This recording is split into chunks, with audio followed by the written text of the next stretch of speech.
fonction de type sinus AS plus B, plus ça est cosinus de A ISA plus B.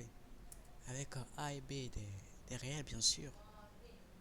Je vais préciser A.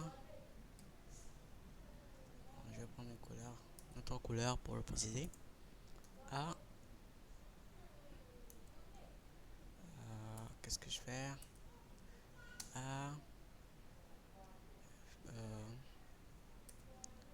B.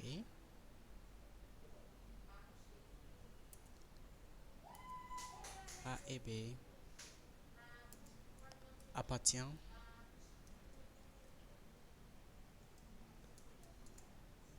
à grand R. A et B appartient à grand R. Ensemble des réels.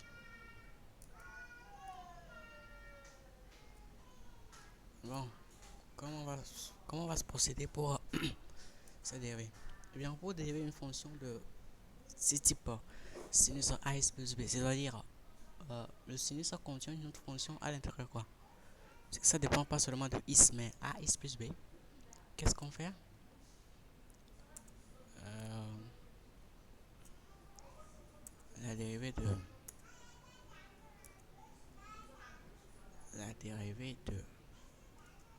sinus AIS plus B, ça donne quoi?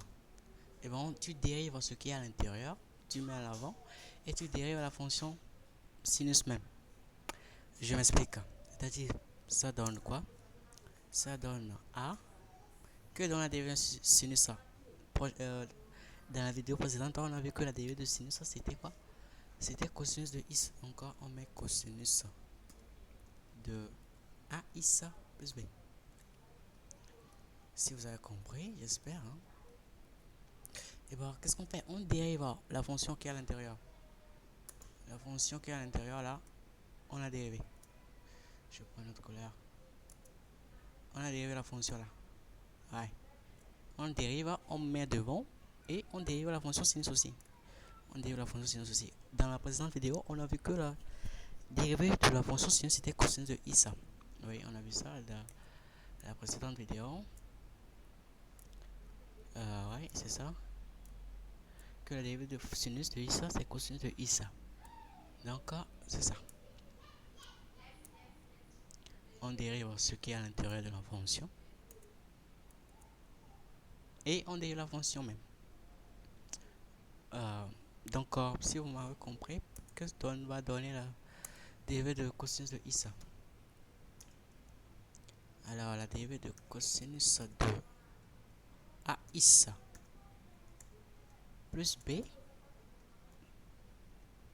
n'est autre que, on va suivre la même procédure, on dérive AIS plus B. Que dans la dérivée de AIS plus B, ça donne A. B, c'est une constante, ça dérive, ça donne 0. Donc, ça donne A.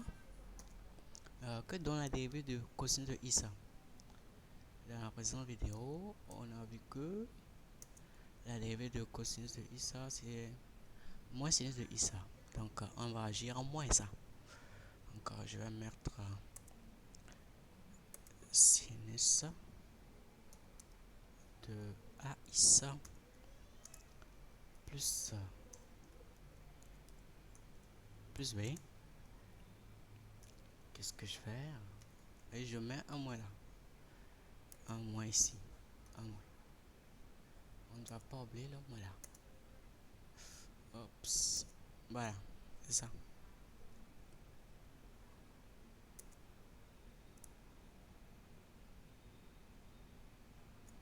Maintenant, vous savez comment dériver une fonction de type A, sinus de AX plus B et cosinus de AX plus B. Tu dérives ce qui est à l'intérieur de la fonction sinus ou bien cosinus. Tu mets ça devant et tu dérives maintenant la fonction sinus sans regarder ce qui est à l'intérieur. Tu remets ce qui est à l'intérieur. Si c'est sinus, ça dérive ça donne cosinus de I. Et si c'est cosinus, ça dérive ça donne cosinus de I. N'oubliez surtout pas le moins. Ouais, on se voit la prochaine pour une autre vidéo.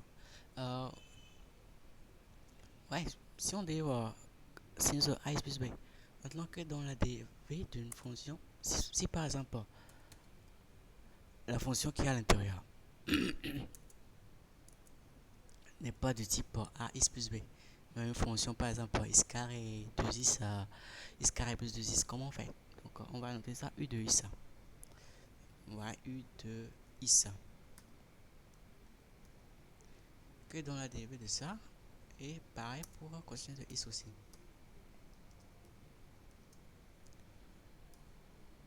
Cosinus de u de x. Avec u, ça, un polynôme, ça peut être de second degré. Je sais pas. On verra ça dans une autre vidéo. Ouais, à la prochaine.